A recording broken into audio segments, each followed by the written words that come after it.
when they are consuming your minds and your thoughts and your dreams, from the angels to the demons and to the mysteries unseen, there is no need to worry. There is no need for dread. It's just time to discuss the thing at the foot of the bed.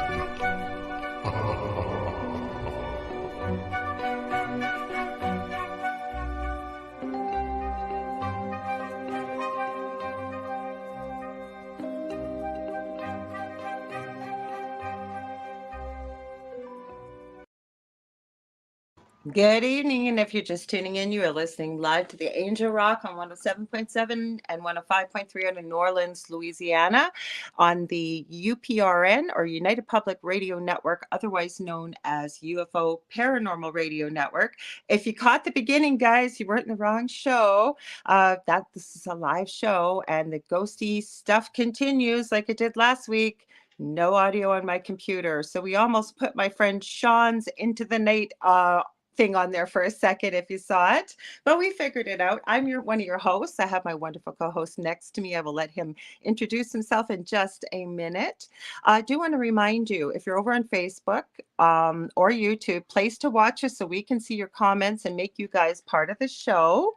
We've already got Yvonne Gladwell here. Yvonne, hi, welcome.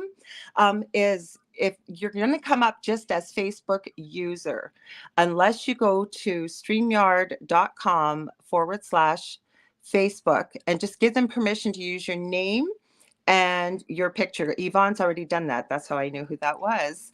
And if you want to, like I said, join in the conversation, it's going to be under the UFO Paranormal Radio on Facebook or the YouTube channel. We will see your comments. Zach Man's here. Welcome. Zach's on YouTube, so he's okay. He doesn't have to worry, but we get lots of Facebook comments. We're going, we don't know who you are. Anyways, new feature we just found out tonight, guys. I've already allowed it. You guys can stream this to your own profile if you want on Facebook from what I see. Let's get into the show here. I'm your host, Lorilei Potvin. I'm also the host of the Angel Rock on Monday nights right here on UPRN, 6 to 8 p.m. Eastern Standard Time. I'm a Canadian clairvoyant medium, crystal Reiki, energy healer, Akashic Records practitioner, spiritual teacher and mentor, and nurse. Almost forgot to tell you guys, UPRN has their own Roku channel. I don't have a code for you. Easiest way to find it, head over to the channel store, type in UFO space P as in paranormal. That's what you're going to be looking for in the list. UFO space paranormal and United Public Radio, I believe.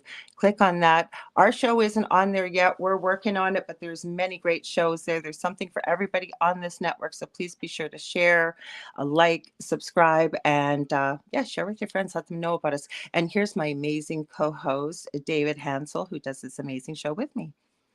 Hi, everybody. I am David Hanzel. I am a spiritual medium, clairvoyant, clairaudient, clair.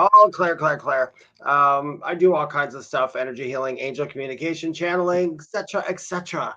And today, me and Lorilei are in our pajamas today. Well, we forgot to tell people since our time changed to the new permanent time, and Dave's got to get up at like beyond the crack of dawn for work in the morning. He jumps into his jammies because he's going to head to bed right after this. But I thought, hey, we were talking about it, right? And we said, why don't we make it a jammy, spooky party? Grab your favorite snack, grab your favorite drink, and let's get comfy, right, Dave?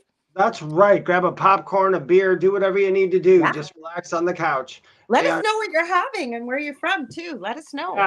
Yeah, if you're on here, guys, I think because we always do like a reading halfway through here. We call it the predictable reading. If we catch comments that say like what you're eating, drinking, or doing right now, or wearing your pajamas, probably you'll get highlighted there. So go ahead and participate if you can. Today or tonight, Lorilei and I, because we always discuss a little bit of what we want to start out with. We never do it for the whole show because we don't know what you guys want to talk about. And we are more than happy to listen to your suggestions because we love it. We go where you guys go. Glass of wine here, right on. I'm going to give you a cheers with my energy drink. Of course, Zach at the cigar lounge, enjoying your show. Got your stogie and a bottle of water. Amazing. Probably. There you go. today I thought we would, a lot of people ask me, I know on TikTok, and people ask me and Lorilei these things in general. And like, what's the difference between ghosts and spirits and entities and residual hauntings and, all these other beings that we talk about? Because I guess it's probably confusing for some people when Lorilei and I talk about like beings and different things we talk to over there. It's not necessarily always human entities or humans that were here and went over there. We talk to consciousnesses, ascended masters, of which ascended master is basically somebody who has come here over and over and over again. They know everything, so they're ascended. They're there. They've been here since the beginning, and they are know it They all. graduated is the way. Yeah. Hi, Sandra. Welcome. Hi, Let us know what Sandra. you're drinking and eating. Sorry, Dave. Go ahead. No, that's okay. So just and we talk about, when we, like I do investigations, and Lorilei has done investigations as well. And people always ask, what's the difference between a ghost and a spirit? And I will say this, and I think Lorilei might agree, they are kind of interchangeable. Yeah. And Yeah. well, no, and I say spirit, like most of us that do readings and stuff, we will say, just a minute, I'm talking to spirit. But I know for myself, Dave, and I'm sure you'll agree with this too. Usually when I say spirit, I'm connecting with somebody across the veil, if you will, on the more positive side. Could be angels, could be guides, could be ascended masters, could be whatever you want to call it. Hey Debbie, welcome. Hi, Debbie. Yeah, so a lot of us, like as far as Lorilei and I go, we consider pretty much outside of the physical world, anything outside of the physical world to us, we usually call spirit. Okay. Sometimes if I'm doing certain readings, if I do guide readings or I do guide channelings and such, I'll say I'm speaking to consciousnesses. Mhm. And the reason I say that is because it is a community of minds coming together, almost like talking at the same time. So all this information, I don't hear it like that. So don't worry, I'm not confused. But it's like a lot of the same equal minds speaking as one. So that's what I consider to when I speak to consciousnesses on the other side. Or I've even done I don't know if you have, Lorilei, but I've done actually a couple investigations where the spirit that I was speaking to um corrected me and said that it was a consciousness and not a spirit, which to me means it wasn't a singular thing in there. It was a whole energy that was in there. Okay, so I have the main part of my experiences, like I have done things, believe it or not, because there is no space and time on the other side. Say I'm on video or whatever, and I have connected with people locally here. But where I get what you were talking about as as a collective, going into the Akashic records. Now, can I connect with just one being on that side? Yes. But the way I was taught and it resonated with me is that when we talk to, and I call them, because of what my mentor taught me, is I call them the masters, teachers, and loved ones. But it's a collective because you get everybody's little bit of wisdom from the collective all into one voice. So I'm not hearing, and Dave will agree, we're not hearing 20 voices. It's like one voice comes through, but everybody, because how it works is telepathically, because I've always tried to explain to people, I'm not hearing voices, but you're not. And we are all capable of this. I really want to point this out because I've been getting this from spirit a lot, Dave, Oh is yeah. we have forgotten who we are. We are connected to that consciousness. We have these gifts. Now, just like a muscle, we got to work on it if that's something somebody feels called to, but we all use intuition, whether you want to call it, I trust my gut. We all can feel energy, whether you believe it or not. And I never remember the name of the show, but I always use this example. It was a TV show many years ago I saw, or a movie or something, and these two guys just met. And one guy just got right up in the other guy's face and he backed up right away and goes, dude, personal space. He could feel that. And depending on your level of intimacy, right? And I think it's the same thing with spirit, depending on Oh yeah. how in tune you are to it. But we can feel that. That's your aura, if you will, your energy field. We're like big batteries. Go ahead, Dave. And paranormal investigators who aren't mediums, and I understand why they don't want to be a medium because they're concentrating on something different. I think they can all stand to use their God-given gifts when they do their investigations, because like you said, I have been on plenty of investigations being a medium because I'm, I practice it and I do it all the time. Same thing. If a spirit is in that house and it gets too close to me, I'm like this. I'm the same way. I'm like, dude, back a little bit. That's like a lot. I didn't quite answer your question, actually. I'm sorry, I got off on a tangent there. So have I ever been corrected?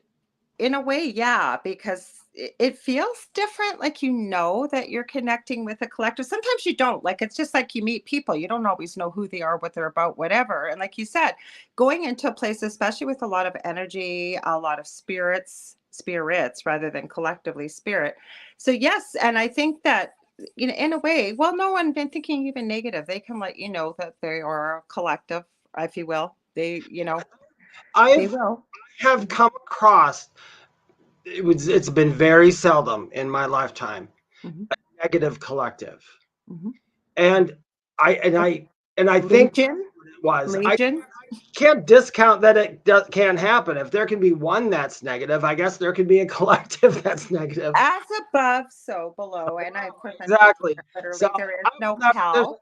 there's a lot of stuff. Even I am the first one that if I find out, if I believe that something isn't true and then somebody proves me wrong or gives me that, I'll be the first one to go, I was so wrong.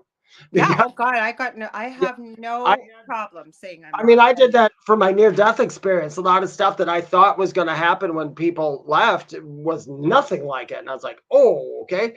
But it was great. Let's read Debbie's comment because that's getting into the next part, which is Debbie says, I say spirit when I'm connecting with intelligent energies and ghosts when it's more residual, looping, or non-interacting. I agree with that statement. That's a good way to do it. You're just separating it by two.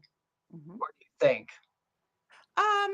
Yeah, I think you know what it is. As I was reading that and I was hearing you speak, I think we have to do what feels right to us.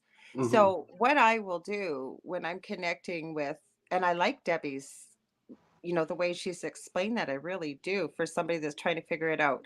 I just tend to, I think I have it, just call them spirit. And like you said, they're going to let you know that, no, I'm not a single, I'm in here as a collective.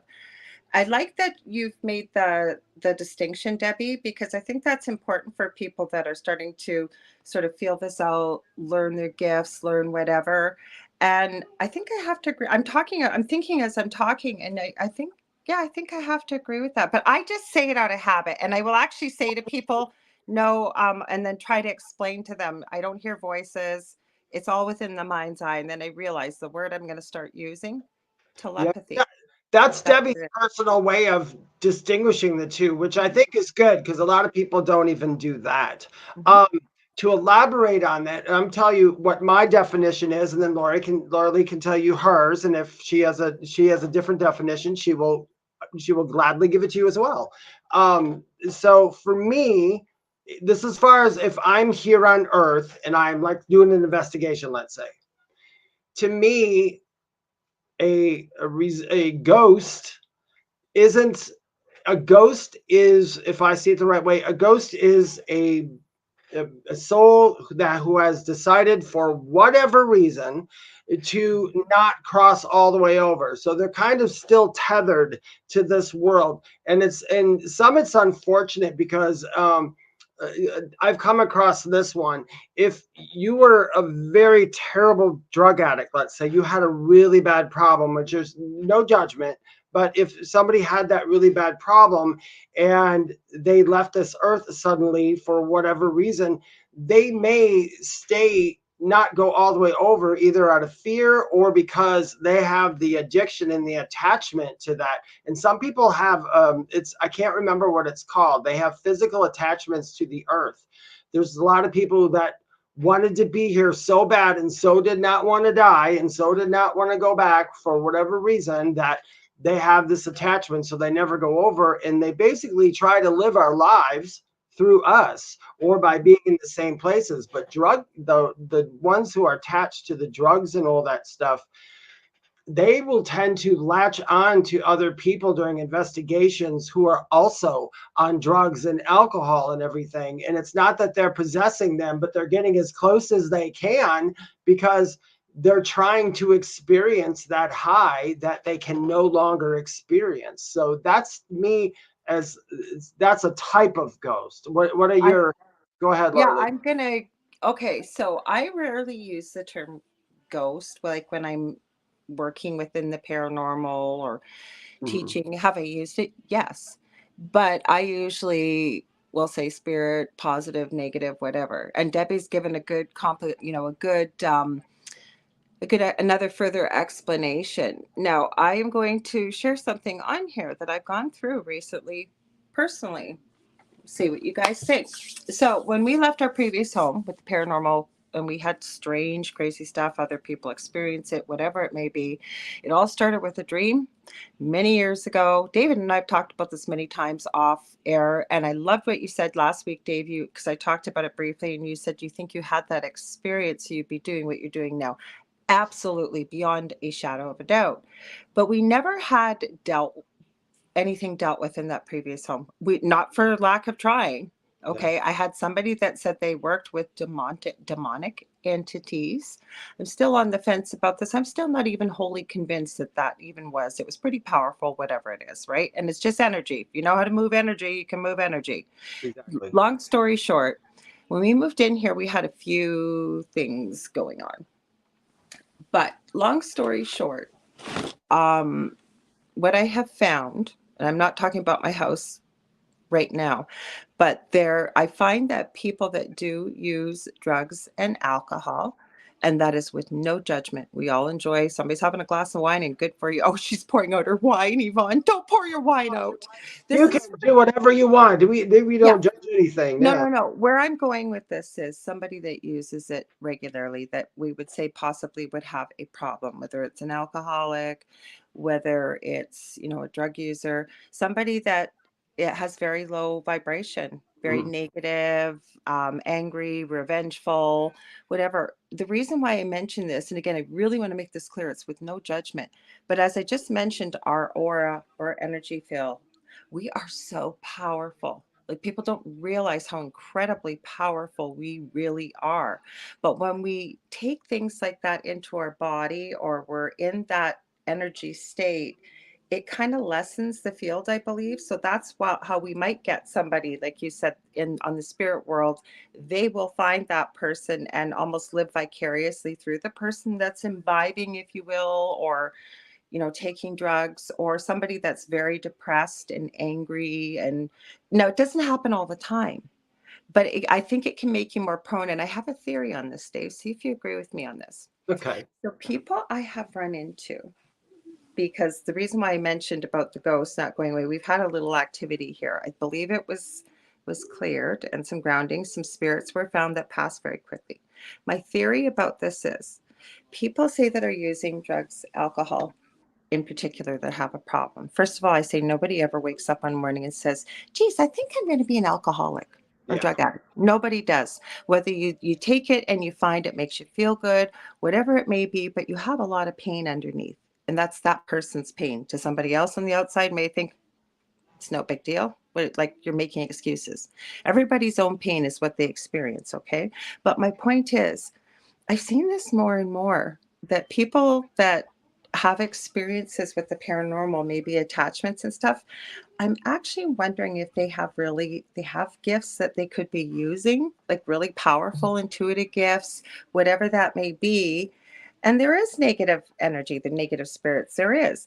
So Yeah. it's almost like stopping you from, say if you got somebody attached to you and you're an alcoholic, for example, and maybe you've got shamanic abilities or something. Maybe you're meant to be using those for the good and for people and to help humanity, if you will. And for whatever that may be, it stops you from what you're supposed to be doing. Does that make sense? Did I say it clear enough? I don't know. It's just a theory, but I've been wondering about this. I've been It seeing makes it more and more.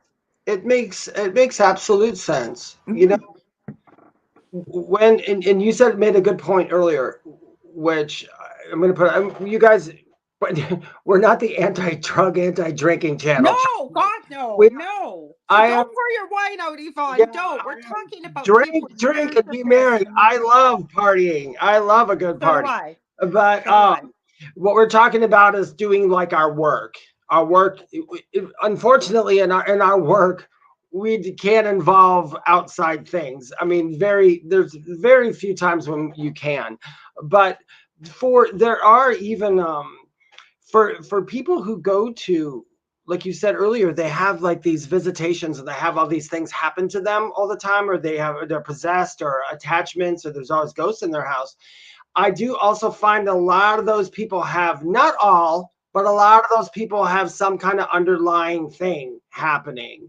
And the fact that if they have that underlying thing happening, and those people are probably really gifted to begin Yes, with, you're and saying it better because of than the me. fact they're gifted, and then they're mixing this and that, you're just going to be able, you know what, you guys, it's almost like when you're here, you like shine a spotlight saying, I can see ghosts, Yeah, and then they thank you. come at you and you don't even know you're giving it out.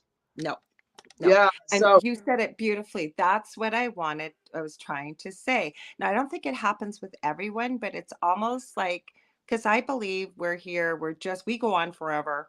I know you do think that too, Dave. We we're just having a human experience right now. I've even heard of this planet called Earth School. We are here, and apparently other entities, and we're going to get into some of these, but aliens, other races, people across the veil, if you will, souls, are looking on, like lined up to come here. So just the fact that you are here, that you chose to incarnate in this lifetime, incredible, powerful, amazing. But pretty the cool. thing is, right? It's a gift, but we're here. And we set up these lessons. I think we weren't going to get real spiritual tonight. We're going to get into more because I love this question we have. But the point, I think, what I was trying to make to add to this is, Mhm. I think we have everything. We have opposites. We're in a world of duality on this planet. And the one thing I really resonated with me recently was part of the reason why we come here is because where we come from, I call it back home, come from a place of love. There's no strife, there's no pain, there's no negative emotions. We really understand the connectedness.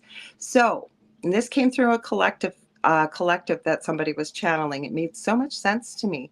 So, how do we really know what it's like if we don't experience separateness and all these emotions we do as humans, right? That's a real big soul evolution, if you will. So when we go back, we really appreciate, we understand what the difference is. Do you get where I'm going? Like with love versus separateness? Absolutely. Hmm.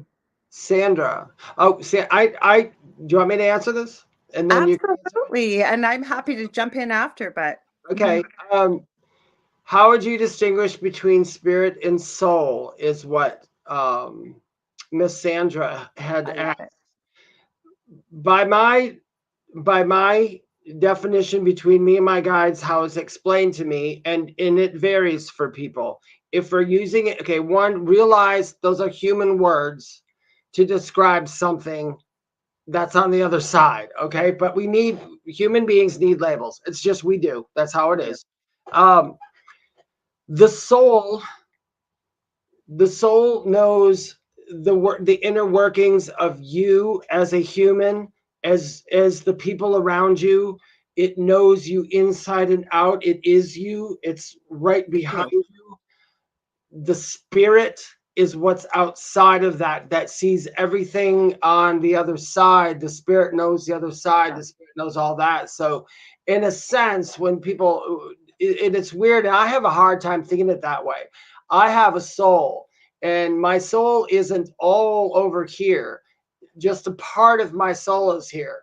The other part of that soul is aware of all the surroundings around here, and it's like watching me from a distance. If I don't want you to think about this, but the best way to explain it is if you're a marionette with thoughts, and there is somebody who's trying to work you. They're just trying to get you to do something because the soul knows the whole picture. It knows the whole journey, this journey.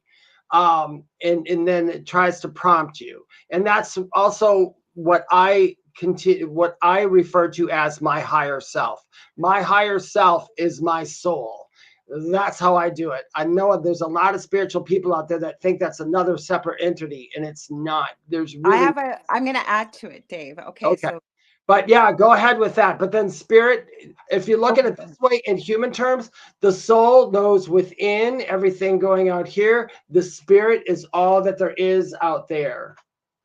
Yeah, and I I have think, to say out there, even though it's all really in here. okay, But well, how I will add it is the soul is who you are. Who you are. Okay, and I won't get real complicated. Maybe one of these nights we'll talk about it as it relates to past lives, future lives, and dimensions and timelines and the whole thing. Okay, I think spirit, going along with what you said, Dave. Yes, is it the collective all around us, outside of us, right? You could also look at as the spirit of who you really are, if you yeah, wanted. Many different meanings for a spirit. Then you could also call a spirit somebody that's maybe earthbound or not in a corporeal body, flesh and blood, right? That is chosen to remain here, is coming in from another dimension, whatever it is. But the soul is who we are. And I really, really, really believe it. We are all connected, all of us, all the part of us, even down to a grain of sand. yeah. And I've really been getting into near-death experiences lately and hearing people talk again and hearing people talk about the connectedness, and there's not even words to explain it in human language. We're disgustingly connected. You couldn't even. It really is such an illusion. Also, if you are an investigator, when you go into a home and there's something there, if you don't call it a ghost, you'll never be talking to a soul because the soul is present. Oh, right. Yeah. The soul is already present.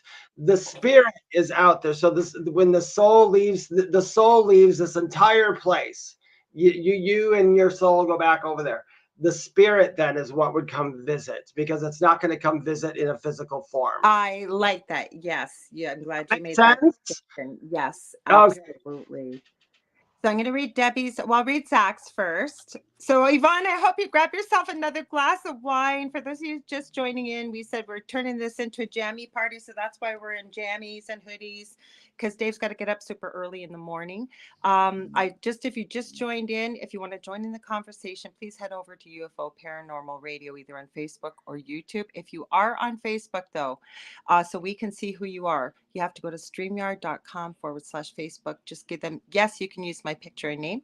We can see all you guys, or we wouldn't call you out by name, but it's been showing up Facebook user. So Zach Man says, I would be glad to take any alcohol if anyone is looking to get rid of it. The only spirits in my house are those in my liquor cabinet. Oh, wonderful. And You know Debbie what, said, oh, go ahead. Zach, man, years ago, it was vice versa for me as well. There was more spirits in my top drawer and hidden under my bed than there were in the closet, you know? So I had a lot more alcohol in my house than spirits. I didn't like to, not to go off the subject.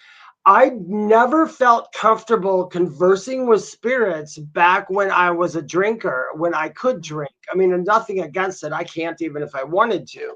Yeah. But because people used to ask me, David, when you went through your alcohol problems and drug problems, were you still hearing them? And I'm like, oh, absolutely. I still had a connection. But the thing was, it was the ego mind at that point, because of the alcohol, was still involved in the communication. So Hi, Leah. it was never clear information for me. So Well, that, let's touch on that for a minute, since and I do really believe this, that we all have these abilities. David and I are more special than you. Anybody that's known me, Debbie, I know, Zach, I wasn't doing what I'm doing now, but through the paranormal experience, and I've always had the paranormal around me. I've always had these gifts, but didn't quite realize and put it all together where some of this information and stuff is coming from, right? We all have this. We're going to be good at some things or better than, because that'll be our thing, just like it is with anything else that we do in life, right?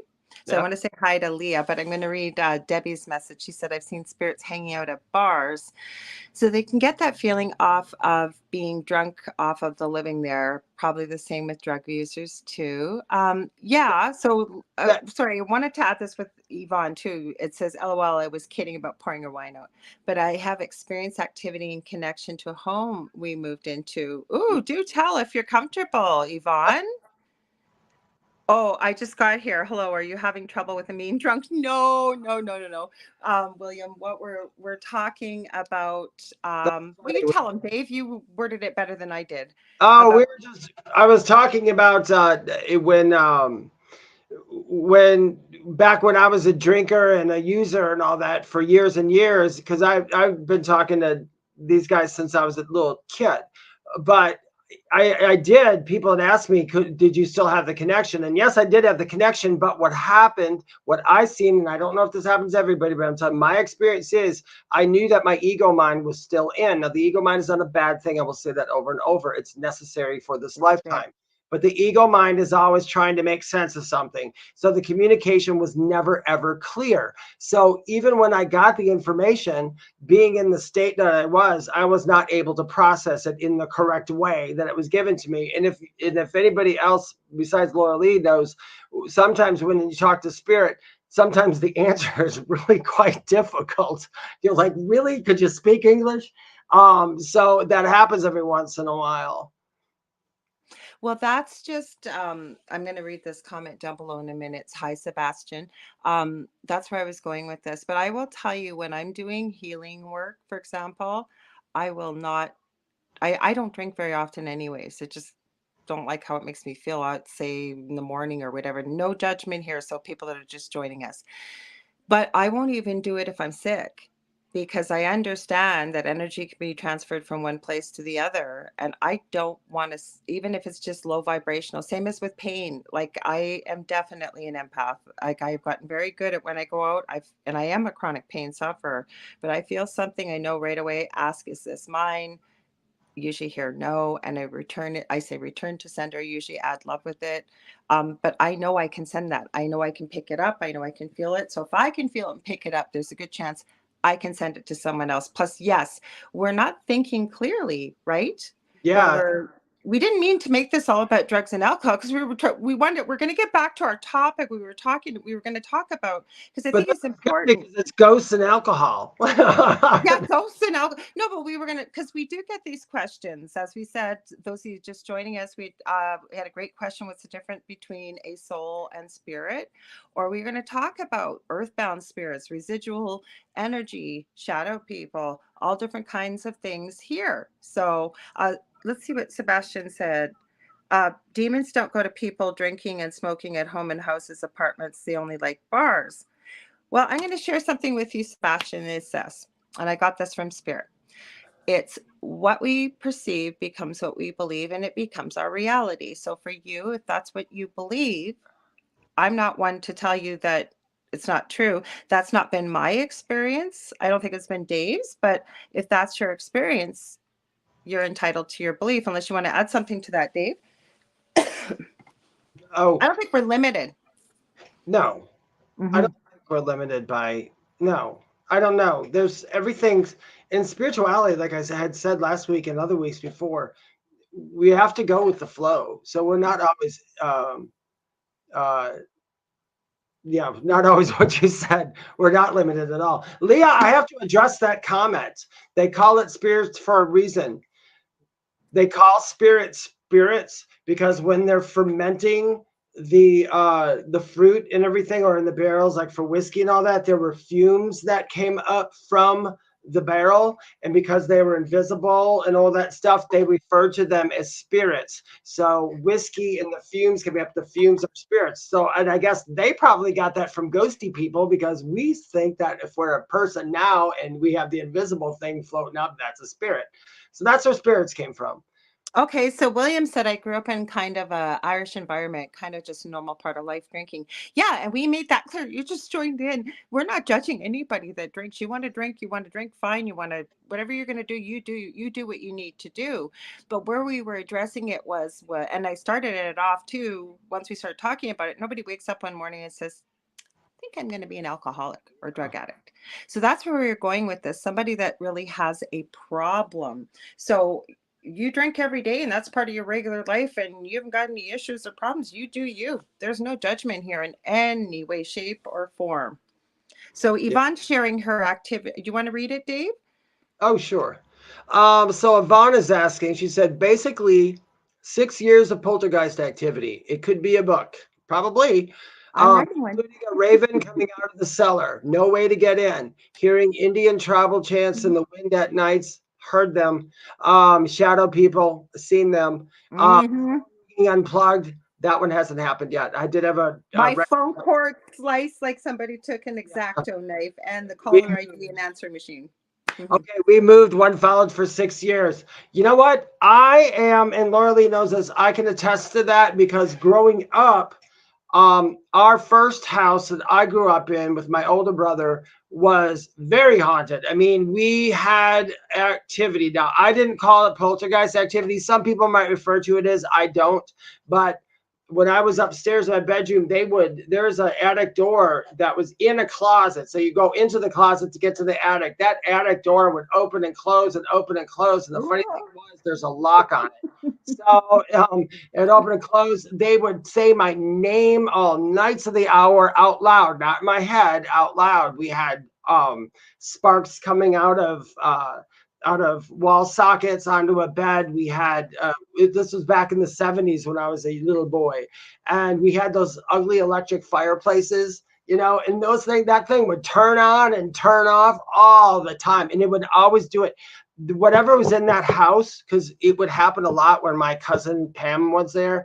It loved to scare the hell out of Pam because Pam was so petrified to come over to the house. But we thought that house was haunted until we moved to the next house. Then it happened again. And then we moved to the next house and it happened again. And then it would stop, or it would start a lot when I would go to work. And then my mom would call up. She's like, David, they're here. They're so loud. When are you coming home? I'd be like, I'll be home at 3, as a bartender then. And I'd come home at 3 and all would stop. It was the funniest thing. So they were probably, there's Yvonne, it's either you or someone in your family is sending out that light that I said earlier, saying, I see spirit, I know spirit. Well, you know what they gave me spirit was across the veil. Okay, the way they see us, you're very right, is what I've received from spirit. I don't know the names of my guides except for one.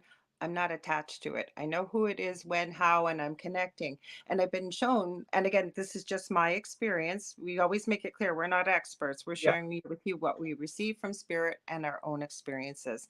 So humans need names. That's why guides agree to. I had one person tell me their guide told them that if he tried to say their name, it would take him 3 human days. So it was some short little form that they came up with and he was able to use it. I didn't experience it. I got to believe him. Plus, I know he's connected to spirit. He's somebody I know. But my point is that, wait, I want to go back to that comment. Go ahead, Dave. What I wanted to add was, okay, so what you're talking about there, Yvonne, we experienced that. My hubby or partner, Adele, was thrown 15 feet across the kitchen. Everything we experienced, he still is a skeptic to this day. He didn't tell me for 2 or 3 days. But I used to say it's a fine line between fear and dominion. And what it is, and I would say this, is when something's you can't see is throwing you across the kitchen. We had 4 main spirits. We had something that identified itself as demonic in a dream to me, told me its name, its animal form. I'd never heard this name before. It's not common. And I found it about 10 years later, everything I'd been told in the dream. Then there was a shadow man or hat man. My friend Heidi Hollis has actually been the first person to really, really talk about that. She's actually trademarked that. She's over on Coast to Coast AM. She's a fascinating lady. She helps people with shadow entities all the time. We had a female shifter. So she had actually taken my form. I don't believe it was a true doppelganger because how you had said, David, labeling it poltergeist or whatever, it was just some activity that we didn't want at our house. So I didn't want to label it. Lastly, we had, and all the boys in my house were clairvoyant. So Dell and my 2 children that are not they're his stepkids, they could all see it. And any of you that are older playing video games, Super Mario, there's the little guy wearing the Grim Reaper cloak with the hood and the white hockey mask, the shadow guy, that's what they called him. Mm-hmm. So, like I said, the female shapeshifter, you think your kids were calling you, couldn't hear them, all kinds of things. It was a crazy story. But I will tell you this. with what David added, Yvonne. Once I understood about energy, that like attracts like energy, because I used to hear all the time, you got to raise your vibration. I'd be like, what the hell is that? So that's what sort of got me started on this. The physical attack stopped. I have pictures of bites on Dell. I have pictures of burns on me, bruises. We had all kinds of stuff. I've been choked. I've had all kinds of stuff happen. Once I understood that, and by being able to raise the vibration in the house, it really did stop. Now, was it because I believed it? Because we are that powerful. Was it somebody else in the house? Maybe because we've had some activity, as I started to say here, nothing like in the previous home, but we've had some activity. So, like David said, David, right? Yep. It went from home to home. So those are things we have to look at. And if you even want to look at it, like, and for those of you new here, we have shared our story on Paranormal Survivor. Season 4, episode 9, it's called Demonic Hauntings. But I think that once we start to understand it, it's almost like it's a call from the universe. Because like David had said last week, for those of you that were here, do you think this happened to you to kind of get you into the place where you are now? Absolutely. So there's, even though it could be something very negative, and no, you don't want to be experiencing it, it feeds off of fear, anger, arguments, all kinds of things, lower vibrational energy. Probably why it loved your cousin, right? Because you said she was so scary, Dave. So scared, it was hilarious. Oh, by the way, Angel So Vibes, I am so sorry to let you know, but please, you can't come in here and solicit readings, hon. Oh, I didn't see that. Yeah, you're not allowed in here. So, honey, we're going to give you a Sweetie. little boot out. That's my job. Anyway, I'm kidding, guys. It's both our jobs. Yep, this is not a place. Where are we here? I'll get I'll tell you, since we're just kind of telling stories, because if you want to hear some creepy stories, there was one time, and I told Lorilei about it, but there was a shadow dude that was in my closet for the longest time, and it was the same thing. I wasn't practicing mediumship or anything at the time. I was just a big drinker and partier, and that's all I wanted to be. And that thing would show up in my but that's where I was going to go, Dave. I'm going to cut you off for 1 sec. Spirit was showing me. Sorry, I got off track here. My brain's going in a million directions. So we all look like little pinpricks of light to them on the other side. But those, exactly like you said, Dave, but what they showed me was those old horror movies when they're driving down a dark highway and all of a sudden this big vacancy sign, the hotel, no vacancy sign. That's what everything can see, positive and negative. So they know you can hear them, see them, feel them, communicate with them. Yeah, I said that too. We're like little lighthouses sometimes. But yeah, that I got rid of that shadow thing. It's a funny story, but I won't tell it now. But I got rid of it by yelling at it and just not wanting it there anymore. And I just got to that point where it couldn't be there. Do you think you meant it though, Dave? Because like I always tell people, I mentioned dominion. I do believe that we've been granted that over things that really don't belong so here. you can tell something to go, but I mean, you can tell something. It doesn't have to listen because it didn't listen at my house. But you know what? When I look back at those experiences growing up, the bad ones, because people always ask me, were you always so loving, light, and all happy, dappy, and blah blah? I'm like, well, yeah, I always was, but I had my share of crap in my life. I had my share of crappy entities as well. Now, I just excuse them all the time now because I'm not mad at it. I understand why they were there. I know exactly how to deal with a crappy entity. I know exactly nowadays. I would not have known that if I had not gone through those experiences. So it's almost sometimes for people, if you're getting this, you might just be in training, literally. It might just be this crap's out there. Are you going to ignore it or are you going to accept it? And that's kind of what they're waiting for. And if you're like, well, I'm going to accept it and run with this, it's like, well, you're just going to get more of it. But okay. Nobody's going to do anything bad. But yeah, Leah says it's a learning experience. And that's exactly what it is. Well, no, but I want to add this with Sandra too, because I think she said it beautifully. When you raise your vibration, you're not a tasty tidbit anymore. But I want to address this with Yvonne. Yvonne, ours did not listen either. This is when we're kind of actually evolving into some of the things we're going to be talking about, because when you break it down that everything is energy, including ourselves. Yep. One of the laws of energies is we're not supposed to be able to create it nor destroy it, but we can transfer it from one place to another. Okay. So that means, depending on you, unless you know what the history of your home or the land in particular, land, I believe, can hold that energy of tragedy, of many things that could have happened even thousands of years ago. I believe that's kind of what happened with our home. So because and I had many people try to get rid of what was at that house, many people. And lots of times it would just make it worse. So it was like, until we could leave, we had to learn to live with it. So the biggest gift I ever gave myself was understanding that like attracts like energy. So by raising the vibration, meaning, joy, laughter, having friends, and you can't get happy. We all have a movie that makes us laugh. Bringing some of the outdoors in, opening your windows, bringing sunshine in, putting light, no darkness. Depending on what you believe in, you can do some energy clearing or have someone. The other thing that is imperative, I believe, is you needing to be grounded, because that's the other thing I'm getting from spirit. We are meant to live in balance. There's a reason why we have those invisible energy centers, if you will, or spiritual batteries, as I've heard them referred to lately, chakras or chakras. I think we're meant to be connected to source, if you will, and grounded to the earth. We're meant like batteries, human batteries, if you will. I don't know, Dave, what do you think? No, yeah, we are. It's I was thinking while you were talking for a minute because something popped in. I wanted to say Okay. about not listening and all. That's true. That does happen. Sometimes people say that. Paranormal investigators. If you're not a medium, but you're just a paranormal investigator, and I don't mean just a, because I love paranormal investigators because those are the people trying to get the concrete proof that Yeah. mediums and all that already here in our heads. So it's nice that I love that they do it. But I want to let I thought about this and I wanted a chance to say this to any paranormal investigator listening to me. If there's one bit of advice I can give you about when you enter a house, I've heard a lot of them I've gone on and they walk in and it's like, oh, I feel sick. I have a fever now and this ghost is making me sick and all that. I want you to stop for a minute and think to yourself, as a medium, when people tell me how they went, they don't always just tell me in my ear.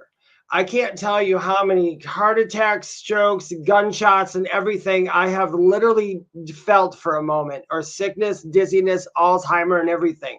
So once in a while, when you're walking to a house and you start maybe to feel sick or something, start talking into your head to the air, whatever that is, and just ask, hey, is this has anything to do with how you passed away? Because they might just be telling you that.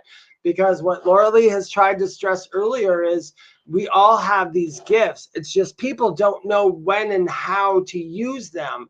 And from almost 50 years of experience, I can tell you, most times, most people, I think Lorilei does too, when a spirit comes through, they don't just tell me how they died or spell it out on a piece of paper. They start giving me this. That was the biggest shock when I started doing mediumship, because I'm so clairaudient. I hear my guides all day long. Yeah. When I started doing mediumship, it was like going to a different planet, because sometimes you feel it, sometimes you smell it, sometimes you hear it, and it could be a conversation where you're going to get all these things, and sometimes you see a bit, then you don't, then it might be a color. There are so many different ways that spirit communicate with you. Wouldn't you agree, David? Yeah. Oh, yeah. There's a million ways. I mean, the ones that I'm really close to, because for some reason, this is odd, you guys. I have some spirits that I've done readings for people like a year ago, and I talk to their loved ones all the time because they're really cool. Mhm. But for some reason, those ones, because they've been with me for all time, I just did another reading for a family. I had talked to their daughter before, and I love this woman on the other side. I won't say her name or anything just because it's not right. I don't have permission from the family. But their daughter is the coolest person you could have ever met in this lifetime. And unfortunately, somebody took her life. But she is so cool. When she speaks to me now, it's complete sentences. And she just started doing that the last reading I had because Do she you was. think because you're familiar with her energy, and like you say, Yeah, you're really developing this bond, if you will? I think that's what it is. I have a total bond with some of these spirits. And that's why I tell people, when that connection happens between me and the person I'm reading for in the spirit, when that connection comes there, it's like so easy. I don't have to do anything but sit here and just translate and repeat whatever in the hell they're saying. And that's it.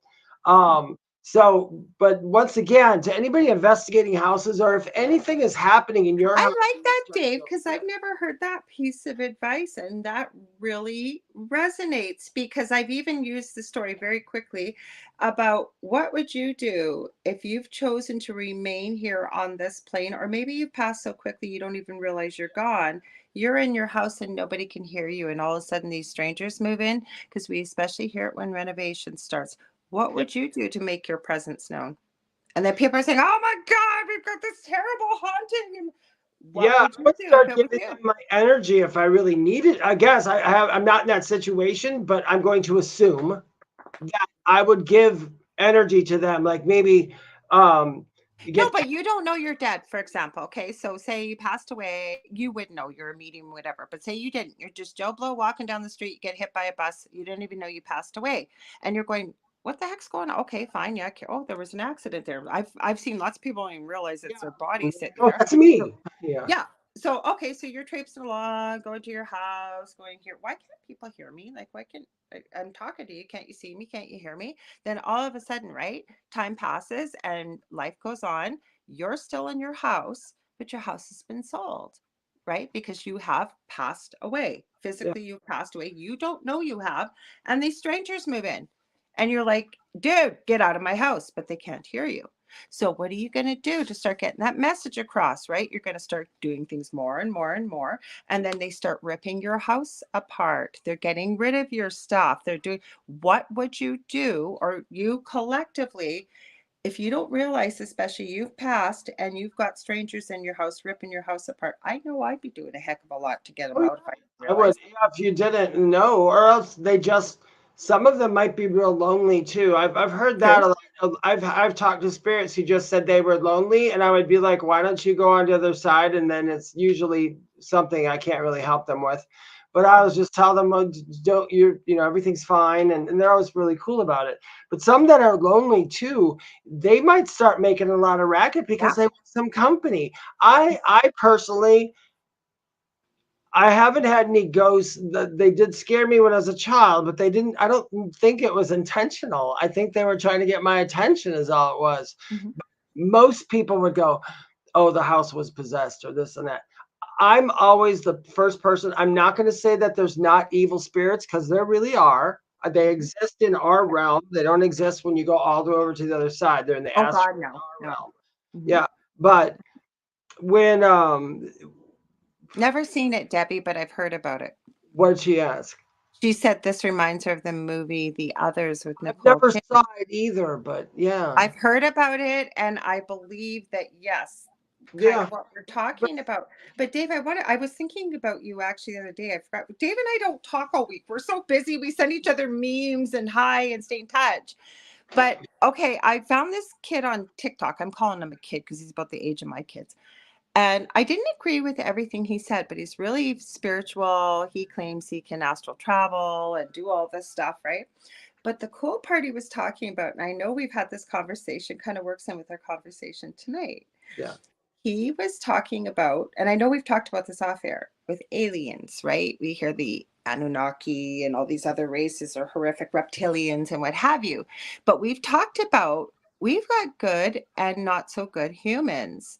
Why wouldn't it be with other races? And this guy broke it down in all these different TikTok videos, and what was this and what was that, and he said exactly what we've pretty well surmised, that it has to be this way, that there's good and there's bad, like with reptilians, with Anunnaki, with the ones that have a notorious bad rap. So I thought I'd share that with you.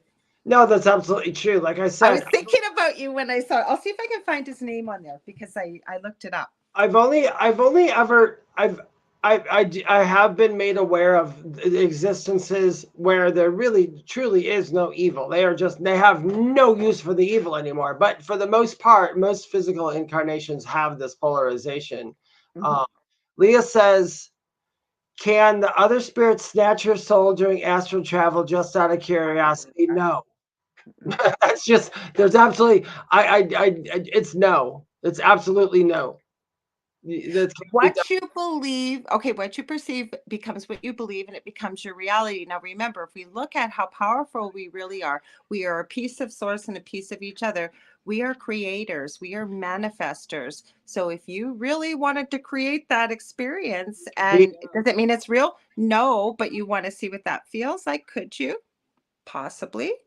you But could. are they really going to take it? No. And the same thing, you'll hear all kinds of things that are going on right now in the last couple of years, that things have been done so that we can't cross over into heaven, and somebody's going to be looking to harvest our souls. They can't do that. It's not even a possibility. I'm sorry, but it's not, because when you start looking at the other side, and I think I'm going to encourage this, guys, and you can, if it resonates, great. And if it doesn't, that's okay too. Start watching people talking about their near-death experiences and what they experience and what they retain from, like you said, Dave, you don't remember absolutely everything from your experience, And right? I some, remember very little. yeah, and some stuff gets released as I go on. Mm-hmm. But Yeah. there's another one. Somebody had spoke about astral sex. Did you hear about that? They asked Um, me on TikTok, and I haven't answered the question. And the reason I haven't answered the question is because, listen, here's my take.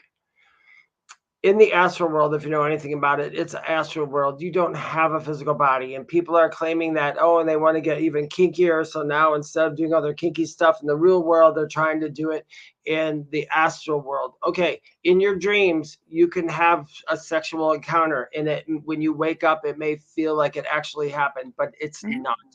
And Okay. astral sex is not. And I had wanted to say to the person, if you need to go outside your physical body to find sex in the astral world, you might as well just give up on sex, because you literally have it's like, it's But stupid. okay, let's imagine that though. Let's just imagine that for a moment. Plus there That might be again, some we're creators, we're manifestors, and there's all kinds of experiences that people can have when they're astral traveling, right? Even going to lower astral realms. That's why I think I brought this guy up, because he didn't talk about the sex thing. yeah. But what if you really wanted to have that It experience? Could wouldn't you be real. manifest a body in the astral plane, running into another one? We could create whatever we wanted or create it. So could it be a possibility? I guess I haven't heard of it. I always say, just because I haven't heard of it. And Yeah. again, Dave, we don't always agree on everything, but it gives us food for thought when we have these discussions. So I'm gonna say that I don't know. What's your thought? I'm going to say it's a no, but I will say what she said earlier Nice, is Debbie. true. You can create what you want. So if you wanted to have the experience of that, you could, but it would not be real. And the reason it would not be absolutely real is because of two words: free will. Whoever you had that with they'd have to give you permission across Agree. the things. So And even be careful with that too, because if you do run into lower realms, you have no idea what you're having those yeah, type of relations with, if you will. Because think about this: we have succubi, we have God, what incubi, we have all these things different on the negative realm that have been talked about. I've and seen people that have had those experiences, or they claim to.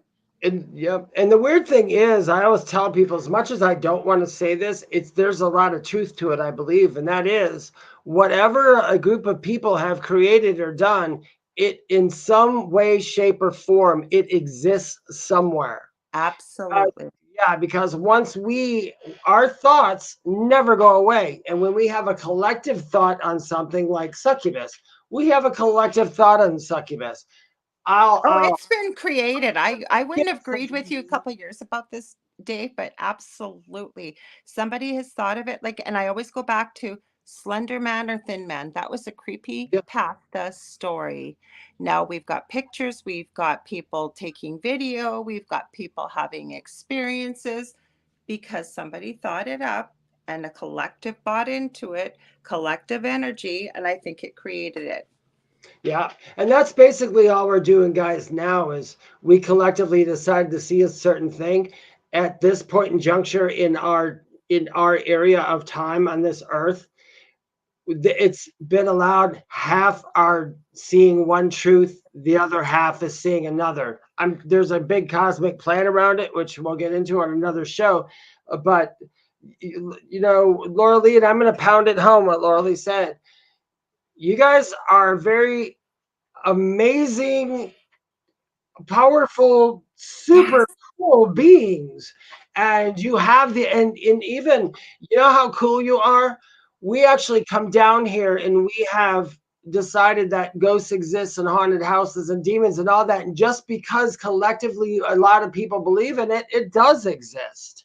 Mhm. Now, is it how if you don't want it to exist in your life, then all you have to do is not put it in your focus, plain and simple. Or You're stop, just say no. And again, it takes a lot easier because I was there. I was never able to stop at that time in our previous home. Okay. But where we want to go with this very quickly, Dave, is I am running into more and more people that consider themselves light workers, but when they work with their spiritual team, say they help other people with the paranormal, and it's not the first I've met that will work with some darker entities that have sort of on the fence line of sort of a little of the light and a little of the dark.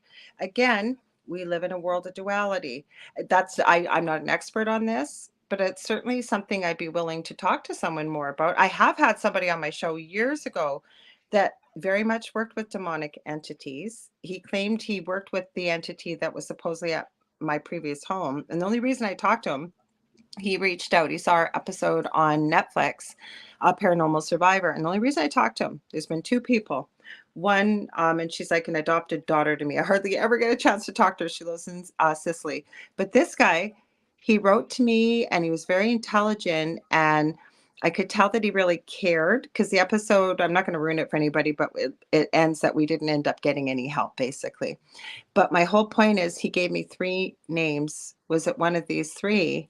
And I knew he knew what he was talking about because one of the names was correct. And I have never had anybody guess that name. We had the most fascinating conversation for 3.5 hours. And I kept telling him, had I spoken to you 5 years before, because this is almost 10 years ago, I said, I wouldn't even have spoken to you because I only wanted to work in the light. I wanted to know nothing about the dark.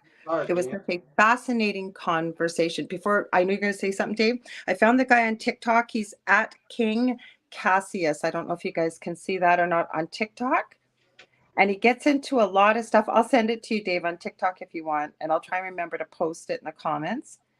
But he's fascinating. Like I said, I don't really agree with everything he's necessarily saying because Everybody's got theories, so yeah, we all do. yeah, but he was the one that really got into a lot of the positive and negative There's about entities. And I thought, we've thought that, you and I. So it was interesting. no, I believe it's true. It's Oh, all Leah's going to watch the episode. Well, I'll warn you, Leah. if wherever you want Um, to play. Now, if you're about to watch what I think you're referring to on Paranormal Survivor, I'm going to warn you. First of all, one of the intuitives that actually comments on the episode, I did not know her, Michelle DeRoche. I now know because she's on the next show right after us with Outer Realm with her co-host, Amelia Pisano. So stay tuned for that. They interviewed us for 6 hours, but we had no say in what happened in the episode. We did not speak to the actors that did the reenactments. The only thing that is true to form is the last part of before the end of the episode. That really did happen. But my whole point is, I watched it the first time, and I'm not being disrespectful because a lot of people did find it scary. It did happen, but not quite the way they showed it. They changed a lot of details. We laughed because I did not do a ballerina dance, which you will see there in the episode. I have to tell this part quickly, Dave, because it's funny. So we had a female medium locally that was amazing, but she never worked with anything dark, and it actually made things worse. But she was offered to be part of the show, and she declined, and we respected it. So it makes it look like a man coming in the reenactment. And when he comes in, the girl playing myself is way over the top, nothing like me. But the whole reason I mention this, if you're going to watch it and you'll see what I'm talking about, and it's so cheesy. They're in the house and the man's going, the male medium, demon, be gone. And he's in this bedroom. And then all of a sudden he gets this look of fear and horror, and he runs out of the room, and the person playing me is standing there, and I literally thought in my head, it was almost like, bye biatch, you're on your own. You'll know what I'm talking about when I see it. When you see it, you'll start laughing, because that's what it looked like. So I was like, I'm gone. that's Oh, what it looks like, because the girl's still standing there playing me, like, okay. And that's not how it happened, but it was just so funny. It would yeah. never be that cheesy, The only first of reason why all. sometimes I've found away from certain people asking me to do things, I'm like, no, because I don't want you to make it. I mean, I get it's for entertainment, but Mhm. some of those stories are very personal to us, Mhm. and to see them acted out differently is kind of weird. You know Um, what I didn't like? I'm going to add very quickly, because Leah says she's going to watch it. You'll know what I'm talking about when you see it, Leah. Is the girl that was playing me was way over the top, screaming and yelling and hitting the guy playing my partner, Dell. I've never hit anybody. I've never hit my children. I've never, and I mean that honestly. That was the only thing I was upset about, in a way. And then I realized that I need to be grateful, because I've met so many incredible people because of that opportunity. But just, I that's not who I am, basically, is what I'm saying. Sorry, Dave, go ahead. oh, well, to go someplace else. And remember, you guys can ask us about anything, so go ahead and ask us questions. I wanted to talk, I wanted to say something about shadow people. Thank you. Mhm. This is kind of a theory of mine. And I say it's, and the reason I say it's theory is because I don't have scientific evidence to back it up. I have my guides that back it up in a way, but the way I'm explaining it, I just like better than the way they do. There are some shadow people. So when people go, I've got these shadows in my house. Sometimes, and this is why spiritual people talk about shadow work, sometimes there is a part of you that is so terrible or so bad or so wrong, it could manifest itself as a separate entity, just that energy.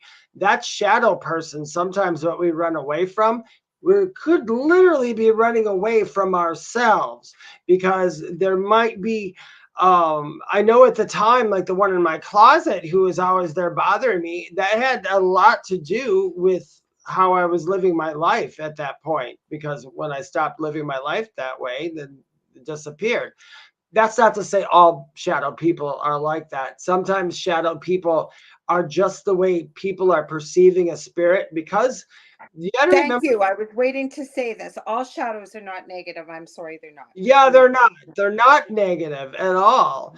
And this is weird, but bear with me, everybody sees things different. Okay, we all see colors different. Me and Lorilei might see red a totally different way than Absolutely. somebody else does. We do.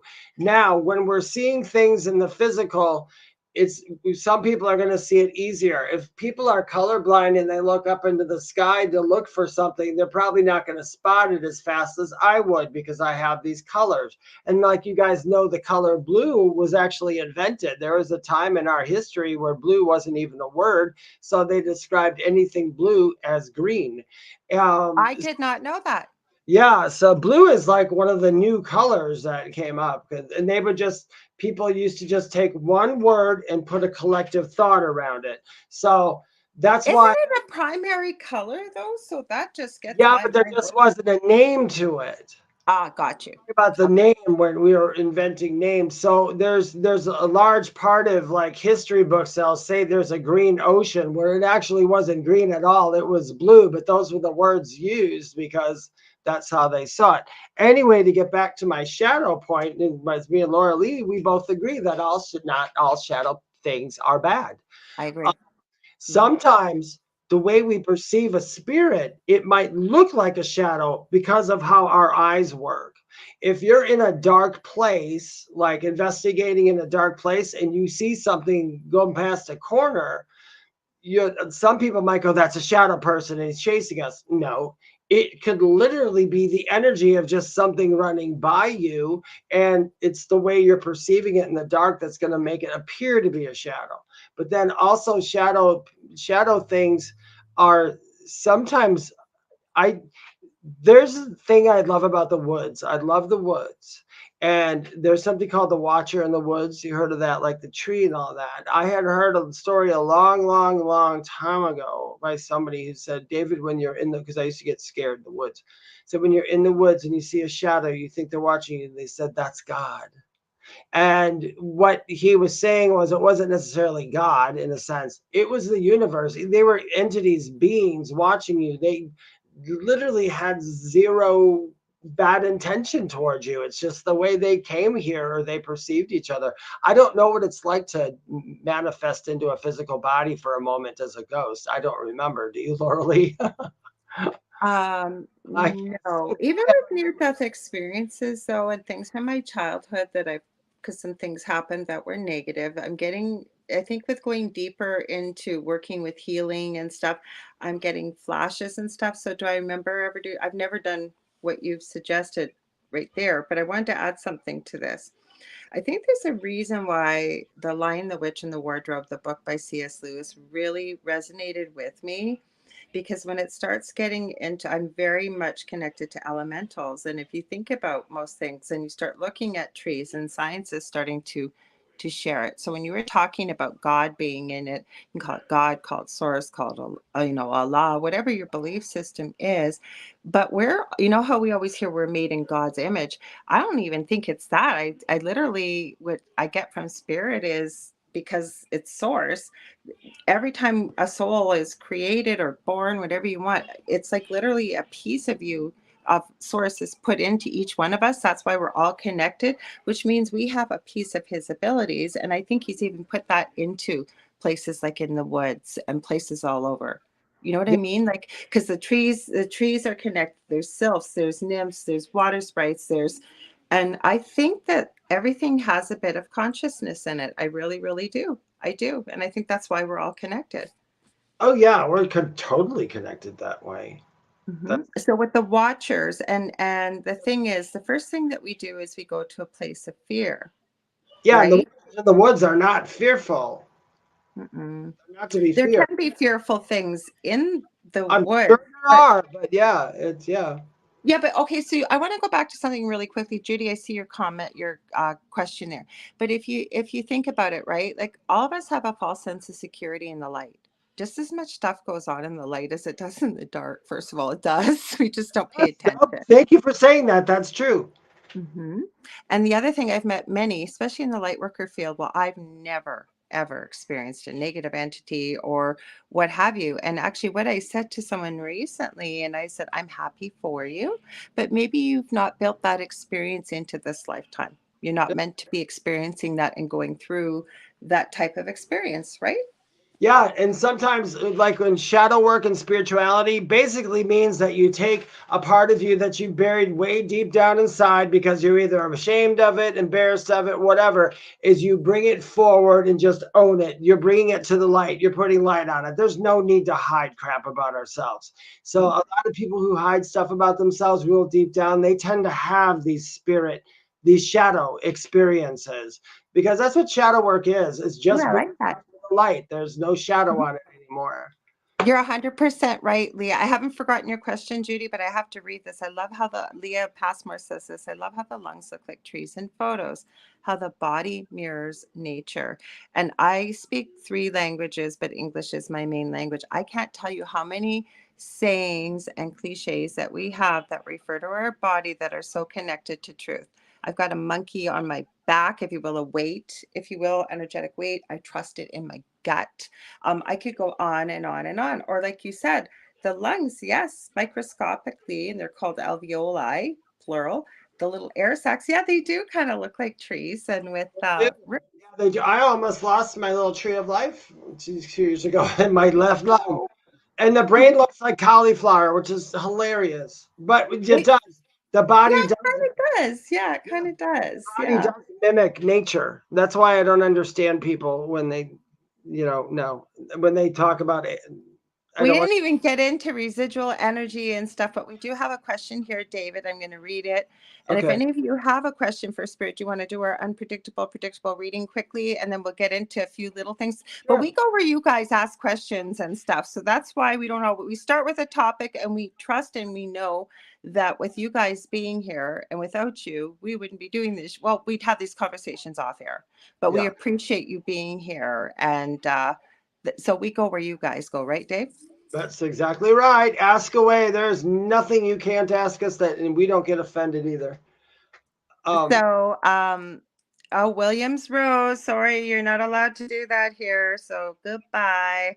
You're not here to manifest readings tonight. We got lots tonight. I don't know why. Hang on. We got to get rid of all, and they put it in here about 20 times. So hang on. They really like you, Leah. Listening, if you ever see something come up in the feed that's saying that they want to give you a reading or anything, don't do it ever. That's not, you won't get a reading. That's all fake.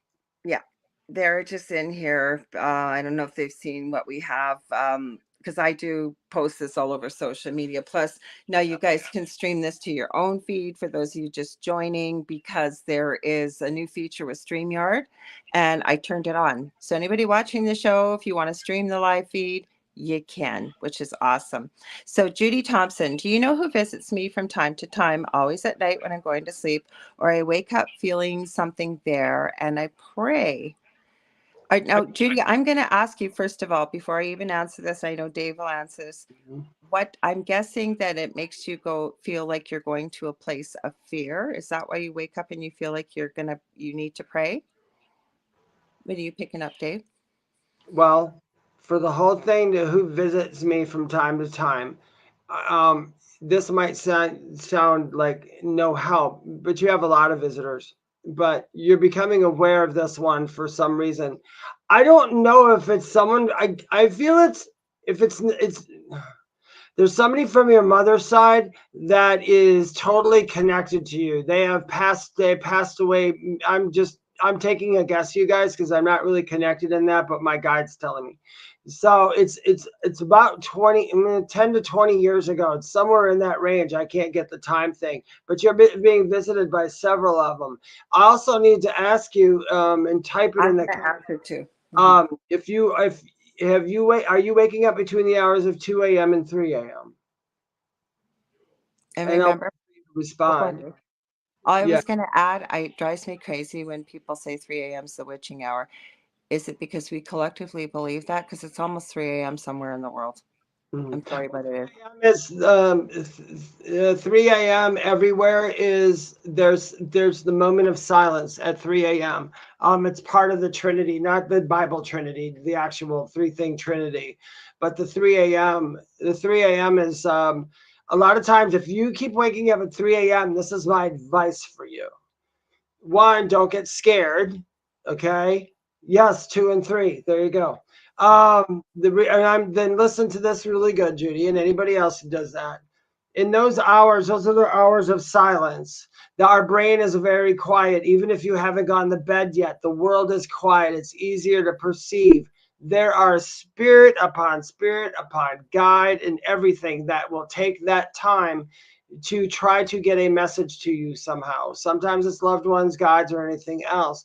It's also about 3 a.m. If it's 3 a.m. every day, most likely, if it's just waking up at 3 a.m., nothing's causing that. 3 a.m., that is a prime download time.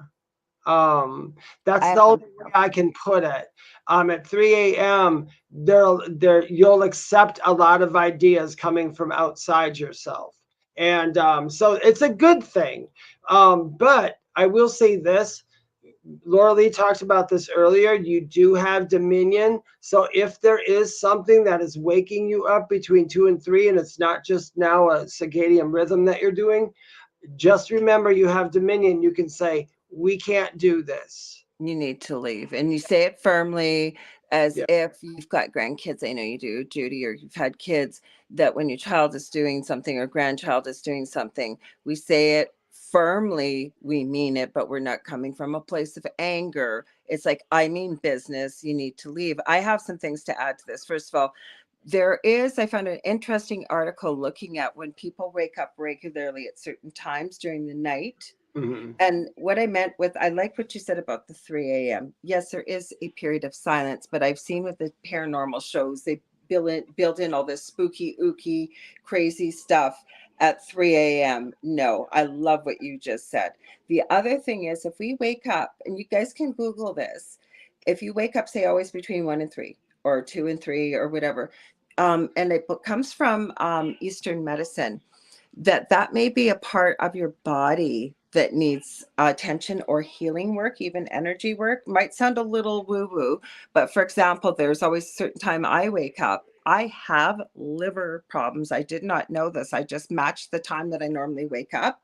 Sure enough, that fell within.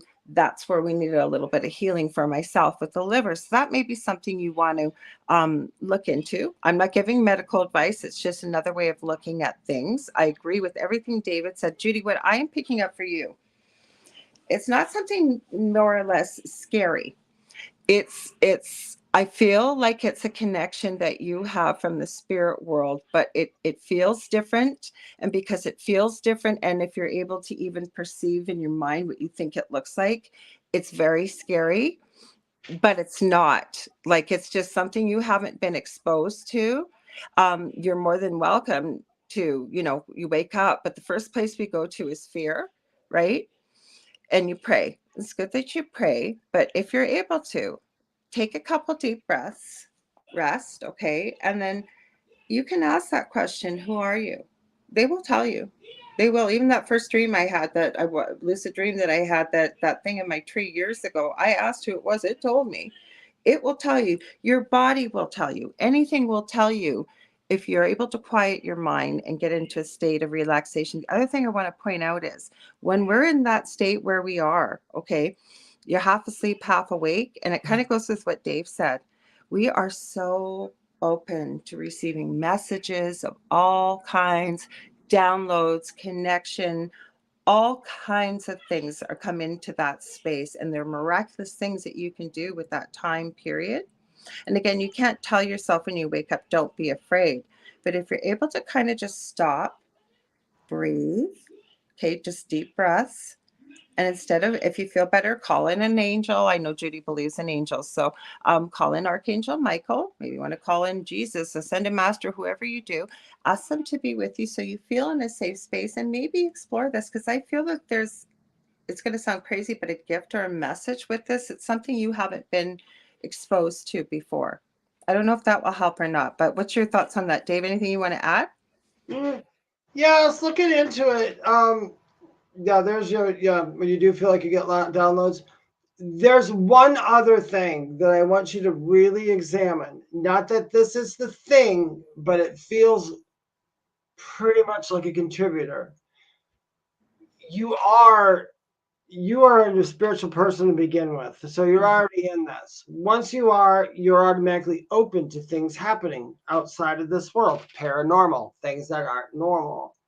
Mm-hmm. I think in like one of the first couple times when it happened, it feels like, because I told him, it really feels like a relative, mom's side. It's right past mom's side, and there's a gentleman, and the gentleman's about 6'2".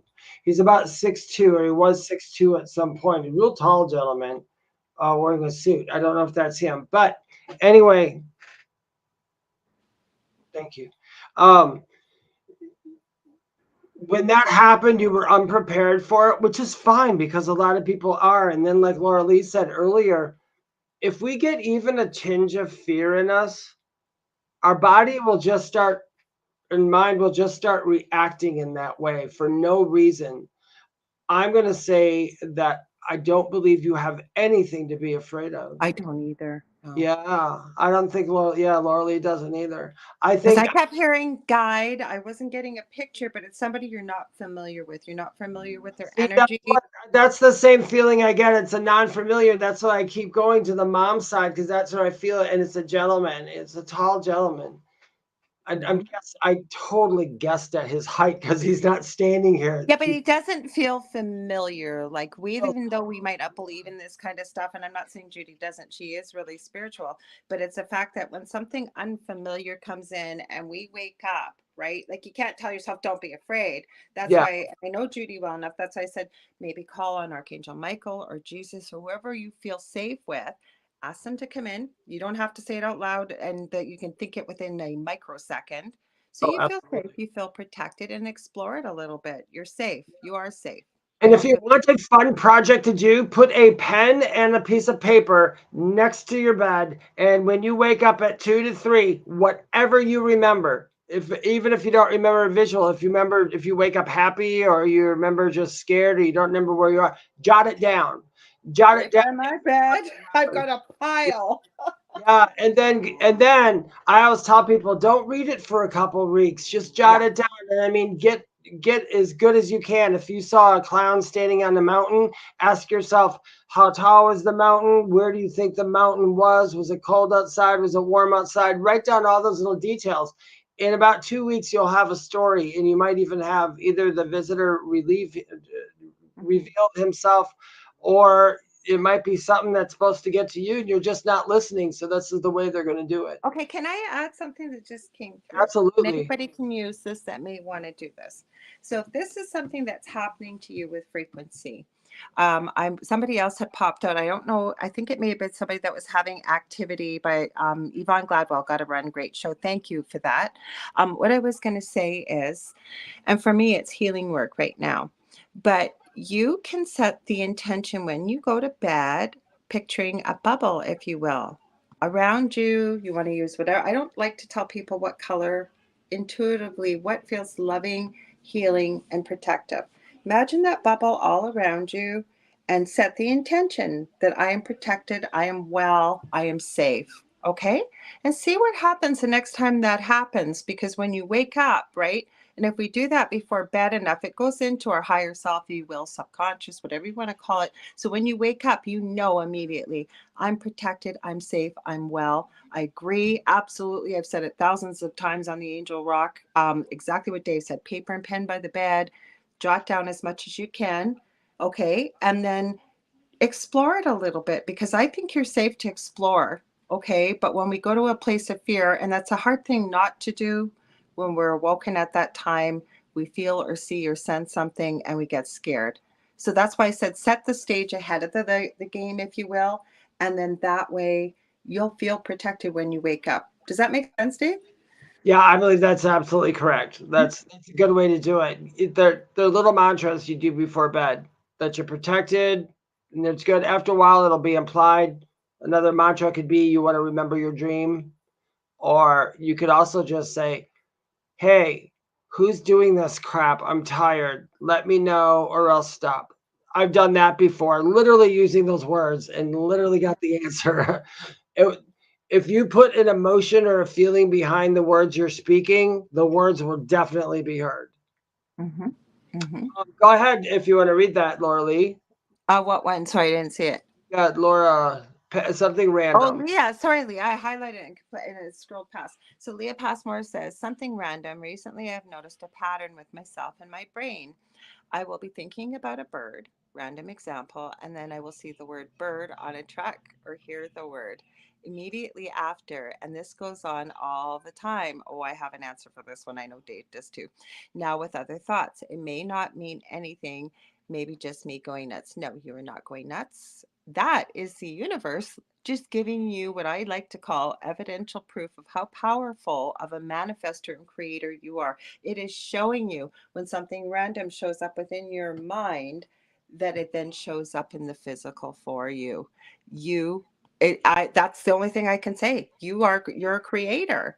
So I know that with me, I'm still working on the money manifesting, for example. And it doesn't have to be money. That's something I'm working on, and clearing any beliefs or that I might say to myself, or maybe tucked away in my psyche, if you will, as a child, that money doesn't grow on trees, for example, or something. Unraveling that, because money's just an energy source like anything else. So that's how this started. I found little things. You want to hear something really creepy very quickly? And I know you got stuff to say, Dave. Okay. When I was working as a nurse, and I worked a lot in palliative care, and this used to freak me out. I would have a patient and say they'd be discharged, and they weren't even ill with something terminal, and all of a sudden they pop into my brain, and without a shadow of a doubt, within a day or two, I would see their obituary in the paper. And I remember working with one of my manifestors, one of my mentors, because it really upset me. Like, I actually use the word, my God, I feel like I'm the harbinger of death. Like, I think of somebody and they die. That's not what was happening. And I understand it now, right? We're all connected. For whatever reason, I'm picking up on that energy that it's going to be their time to return home. The universe always gives us signs and symbols and all kinds of messages. It's just us starting to tune on to the radio frequency of it showing up and paying attention. You're not imagining it. Just go with it, believe it, and follow through, rather than when we tell ourselves that we might be going nuts, or maybe it's not, doesn't mean anything. You know it means something. You know it does. Go ahead, Dave. I can hear Dave. He's got so much chat. Go ahead, Dave. Oh, because I like was even thinking in my head, how do I say something even different from Lorilei, because I can't say anything too different. I agree. It's basically a calling card. It's like they're just proving it to you. That could be one of them. Somebody had mentioned in the comments, Faith had mentioned that it was the law of attraction. The reason I mean, it could be, I'm not saying it's not, but usually in the law of attraction, if you're just thinking bird and a bird shows up, that's, for me, that's being plugged in. I mean, you are plugged in at that moment. You are perfect. You are not, your She mind is, wasn't trying to manifest a bird, is what we're saying, yeah, versus the law she of wasn't trying attraction is to manifest a intentional. bird. She just thought about it and then it appeared. Now, if you're trying to manifest a bird, then you'd keep bird in your thought. You'd be like, I already have a bird, and blah, blah, blah. You know, whatever you do for the law of attraction. But this is, I believe, I believe Laura Lee as well. It's more of like a calling card. It's more a proof for you. Now there could be a message if we went back to when I talked about the paranormal stuff. If it, let's say if it was a duck. Let's say you think about ducks all the time, you can't stop, and then after you think about ducks, you get in your car and a duck crosses in front of the road, and you see duck breasts on sale at the supermarket and duck, duck, duck. That could be someone who has, yeah, maybe a relative or something. But usually for that one, you'd probably pick it up right away because we know our relatives, but we might not know that about them. That could be someone else saying hi too. You know what I always do? My rule of thumb is, if something shows up twice in a very short period of time, I mean within a day, day and a half, I start to put it up on my proverbial back shelf. Like, maybe I meant to pay attention to that. If it shows up 3 times, I take that as a sign. I've kind of set that agreement up with my spiritual team that, yeah, okay, I get it. I meant to pay attention. But a big, big, wide awake thing for me recently is that has been happening. And I've been thinking that I need to pay attention to something.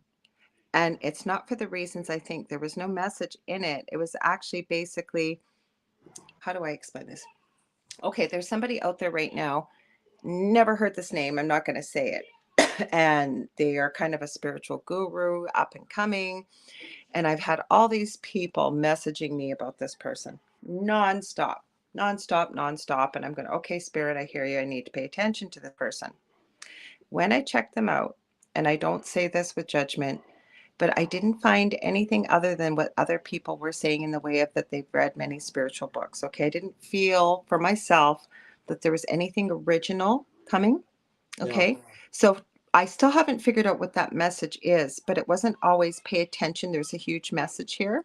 What I'm saying is I'm sort of getting an awareness of others out there, not with judgment. It hasn't been revealed why, but I thought it meant that I was meant to connect with this person. I now know, no, not right now. I don't feel it, is what I'm saying. So it wasn't, it's changing and evolving a bit for me, is what I'm trying to say. You're supposed to be avoiding that person too, as yes, well. thank you. Thank you. That's what I was thinking too. I Yeah, need to avoid. I think it could be, that's what it feels like to me. Another thing about if let's use duck as the example, because I love it. Okay. I like this subject. If somebody was thinking about duck and then they started seeing ducks all the time, and that was a weird thing, and every time they thought about something, and then da da da da, um, sometimes you might have to ask yourself too, because there is a, if you take the scientific reason why somebody would think of duck and then start seeing ducks, if they were thinking about something strong enough, I mean, it's going to show up in your radar. That would be like the law of attraction. Because your attention is turned Yeah, to it. Yeah. but sometimes you got to ask yourself, who sent me that thought, Doug? Yeah, I never thought of that. You're right, because we pick up. Yeah, if it was a random thought. Trust me, guys, I have to do this all the time for the last 8 years. I get a random thought in my head, I freaking pay attention because it's like I want to know what it's from, and that could be too. So if you had that situation, every time you think of something and it appears, ask yourself what made that random thought come in my head in the first place, because it might have something to do with you. That's why the thought came, and then it might be being repeated over and over because they're like, we gave you the symbol. Why aren't you catching up? And they'll keep dropping it in front of you. So those are just little things to think about it. Mm-hmm.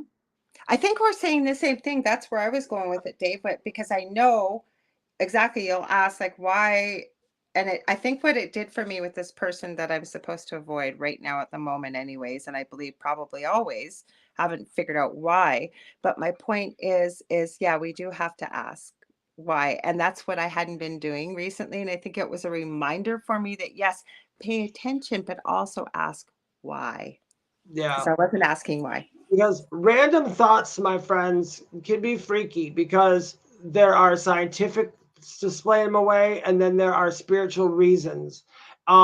I pretty much tell people, if you feel it's a spiritual reason in your heart of hearts, it probably is. Don't let anybody else tell you different then, because whatever happening to you is yours and it's inside of you. So don't let people tell you that you're crazy or full of crap or whatever. I mean, And don't tell yourself that either. yeah, Like don't I tell know yourself that you either. were asking your question beautifully, Leah, but and I'm glad you asked it because it's led to this great discussion. And we all say it. I've said it before too. Like, God, don't think I'm crazy. Yeah, Right? Because these aren't normal topics we talk about. But trust yourself and trust what you're getting and what you're receiving. And that's for everybody hearing this. yeah, Because ask questions, like you said too, Dave. yeah. You got to ask questions. And you know what? For since we're talking about ghosts and stuff, um, I think that if you're right, every house, if you think about it this way, every house in the world pretty much had somebody who passed away in it. We can't even take a step on the ground outside without walking on something that has been returned back to the ground at this point. So spirits are everywhere. Laura Lee made a good point way earlier in the show when she was talking about things happen during the day, not just at night. I mean, Oh, you get yeah. ghosts and all that. I would say ask around your house. Sometimes if you get something weird around your house, that's the day that you go, you know what, I'm going to have to learn how to meditate now. That was a sign, because when you start meditating, you start getting into that, you can start communicating with what's ever in your house and either get it out, invite it in, or just go, that was a cool experience, you know? Mm-hmm. Just remember, you like, and I said for me, like I started at the beginning of the show, and I used to say before I learned and grew and evolved, and I'm always learning and growing and evolving. And I've changed my beliefs about certain things, and I don't think that's a bad thing. But in the beginning, I used to say when people would tell me you need to raise your vibration, that like attracts like energy, and we were in a state of fear. And you were, because we weren't looking for this experience. It happened. I mean, and we've had some physical things happen. But the thing is, I do believe, like I was in I'm sorry, but, and I'm not saying it with ego. I was in a house full of people with gifts. My youngest son, even though he's very, severely autistic, he's very powerful. And I've had that with energetic healers that worked with him as a little one and beyond. I know that. My eldest has been able to communicate with animals. I think I told the story about how I was talking to his dad very quickly this before Christmas, and we were looking to buy the youngest one a PS4 for Christmas, and I'd run across one on Facebook Marketplace, and I said to my ex-husband, well, I'll be talking to our eldest. I'll call him later on and find out, what he thinks of it. I literally finished the conversation, and my eldest son said, hey, Mom, what do you want to talk about? And I said, did you just talk to your father? He goes, no. And he was texting me. And I go, well, how'd you know I was going to want to talk to you? I wanted to talk to you later on. He goes, because every time I see a dragonfly, I know you want to talk to me. And I go, where the hell are you seeing dragonflies? It's full of snow, it's cold, whatever. Him and his partner were out at a local greenhouse that was selling Christmas ornaments. And he sent me a picture of crystal dragonfly ornaments. And he knew to contact me. So I was in a house full is what I'm saying. He's always had those gifts, and my kids are no special than anybody else's. Everybody has these gifts. It's just they were kind of tuned into it, right? And then my partner, he's very connected to spirit as well. And what I'm saying, we're no more special than anybody else. If anything, I think the experience we went through was to kind of wake us up to who, maybe what we're meant to be doing here, or utilizing these gifts, or whatever it is. Does that make sense, Dave? It does. And Mhm. for anyone watching right now, whether you see or know a ghost or a spirit or anything, don't worry about it. I mean, literally, don't put yourself through the fear. Wait for it to do something. And there was somebody that had some difficult experiences here. That's when, if you really feel that you can't manage it on your own, there are people out there that do help with these type of things. I Absolutely. do. I don't charge for it. And if I can't deal with it, I connect people. I know Dave.